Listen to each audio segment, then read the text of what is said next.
Assalamualaikum warahmatullahi wabarakatuh. Jumpa lagi dengan channel Dr. Hidroncono dalam acara Bincang Sehat, yang mana pada kesempatan ini kita akan membahas mengenai SKBS, kudis, atau bahasa populer yang sering kita temui di tempat praktek, gudik. Bagi sahabat sehat yang belum subscribe, pencet tombolnya.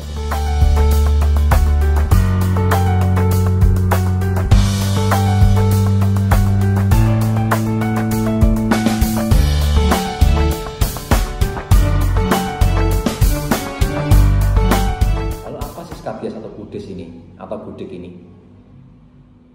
Kudis adalah suatu penyakit kulit yang disebabkan oleh tungau Sarcoptes scabiei. Jadi penyebabnya adalah Sarcoptes scabiei yang menginvasi tubuh kita di bawah kulit.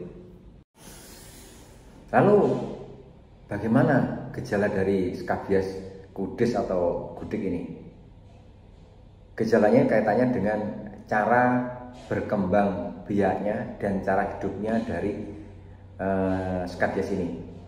Skabies ini hidupnya ada di lapisan kulit. Dia hidup di sana, bertelur di sana, buang kotoran di sana, kemudian mengeluarkan air liur juga di sana. Nah, telur, air liur dan kotoran ini akan menimbulkan gejala alergi yang nampak secara objektif di permukaan kulit pada waktu kita lakukan pemeriksaan. Yang paling sering yang nampak pertama kali rasain gejala itu adalah gatal. Jadi gatal itu paling sering pada waktu malam hari. Kenapa pada waktu malam hari? Gudik ini, skabies ini bertelur, pindah tempat, bertelur, pindah tempat. Jadi rasanya kadang-kadang orang merasa seperti menjalar, pindah posisi. Itu yang pertama. Terus yang kedua, akan timbul benjolan yang kadang berisi air bening, air jernih di sana. Nah, ini merupakan tempat hidupnya dari skabies tersebut. Terus yang ketiga, bisa timbul warna kemerahan di sekitarnya, ruam merah. Ini karena alergi dari kotoran tadi, memerah. Itu salah satu tanda alergi dari skabies atau kotorannya, atau telurnya, atau air liurnya. Terus yang keempat, bisa juga timbul kerak, lapisan menebal dari permukaan kulit. Jadi warnanya putih, kadang-kadang sedikit mengeras. Dan gejala-gejala ini biasanya timbul setelah infeksi 4-6 minggu. Jadi 6 minggu kemudian, hari ini kan dapat, kadang-kadang 3 minggu terasa gatal, kemudian ada bintik, terasa ada pemerahan atau ada pengerasan dari permukaan kulit. Itu berarti salah satu tanda gejala gudik. Ini biasanya ditanyakan untuk orang-orang yang baru masuk ke asrama. Jadi, Pak, baru masuk asrama, datanya biasa sebulan lagi atau 2 bulan kemudian datang. Nah, ini salah satu tanda kudis tadi. Tapi kalau orang yang sudah pernah terinfeksi, maka gejala ini akan timbul lebih cepat, biasanya 1-4 hari. Karena tubuh langsung respon kalau ada barang asing masuk ke tubuhnya. Lalu, siapa yang berisiko untuk terkena infeksi skabies ini atau kudis ini? Pertama adalah orang-orang yang hidup di dalam asrama, orang yang hidup berkelompok, seperti di penjara atau di pondok pesantren yang masih tradisional, yang satu ruangan isinya banyak orang. Yang kedua, orang-orang yang lagi minum obat steroid. Karena dengan minum obat steroid itu daya tubuhnya akan menurun. Tapi juga orang-orang yang sedang menjalani kemoterapi. Memang dengan kemo ini rata-rata orang kondisi menurun, karena rata-rata karena banyak yang karena pengobatan, maka nafsu menurun, maka dengan sendirinya daya tubuh juga akan menurun. Lalu bagaimana cara memastikan bahwa kita mengalami gejala kudis atau skabies ini. Ada 3 langkah yang biasa dilakukan dokter untuk memastikan ini gudik atau bukan. Pertama ya wawancara untuk menanyakan gejalanya dan lingkungannya. Kemudian yang kedua dilakukan pemeriksaan secara objektif, kondisi pasiennya seperti apa. Ada bentolnya, apakah ada keraknya, apakah ada kemerahannya, itu dilihat. Dan yang mungkin yang ketiga bisa jadi oleh dokternya diambil keraknya tadi, diperiksa di bawah mikroskop, akan kelihatan. Kemudian bagaimana cara pengobatannya? Nah, pengobatan ini merupakan tugas medis karena istilahnya obatnya termasuk obat keras. Ya pasti biasanya diberi obat satu, mesti obat anti gatal, antihistamin untuk meredakan gatalnya, kemudian ivermectin untuk skabiesnya, kemudian yang ketiga dikasih antibiotik kalau ada infeksi sekundernya. Tapi yang penting bagi kita di rumah bukan itunya.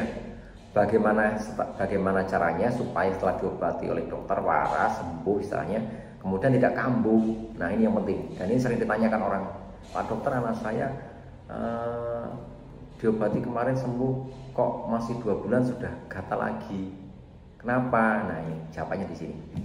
Satu, itu semua orang yang ada di sekitar penderita atau yang sakit ini harus diperiksakan semua, dipastikan mereka tidak sakit, dan kalau ada gejala sakit diobati juga. Kenapa? Karena gampang nular. Kalau satu ruangan ini satu diobati, satu enggak, maka dia akan nulari temannya lagi, maka tidak akan pernah selesai. Itu yang pertama. Terus yang kedua, semua baju, handuk, alas tidur itu harus dimasak dengan air panas minimal 60 derajat Celcius supaya semua tungaunya mati.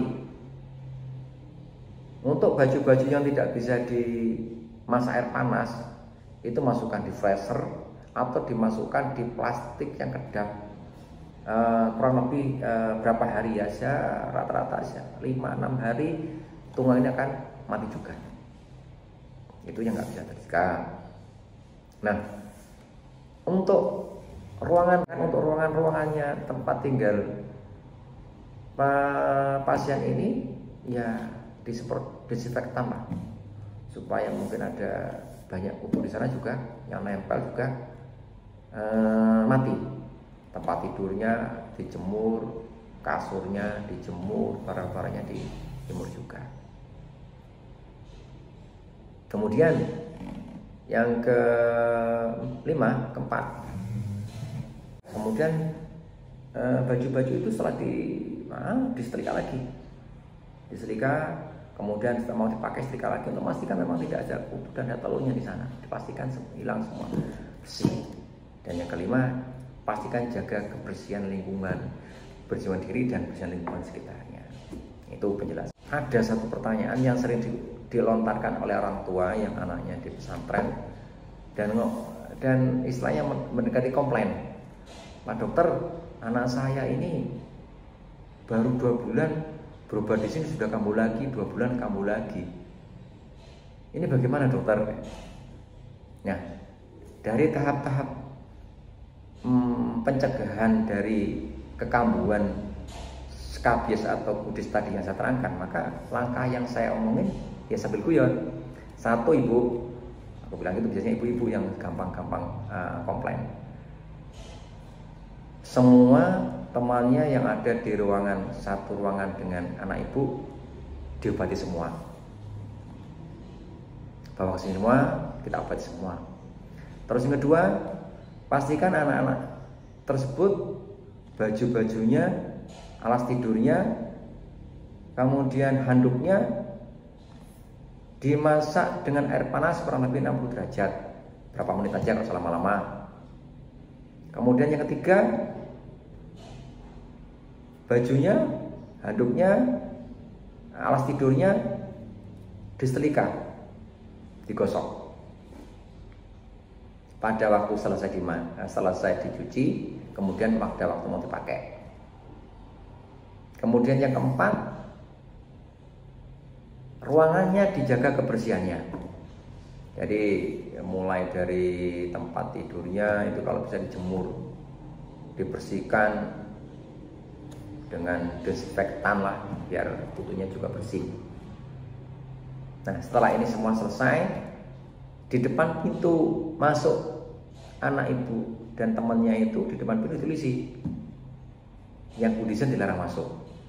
Itu penting. Kenapa? Kalau satu ruangan sudah diobati semua, kemudian dari temannya yang di ruangan lain main ke tempat anak kita, dia tidur di tempat tidur anak kita sambil ngobrol dan dia gudikan, nah dia akan meninggalkan jejak di sana.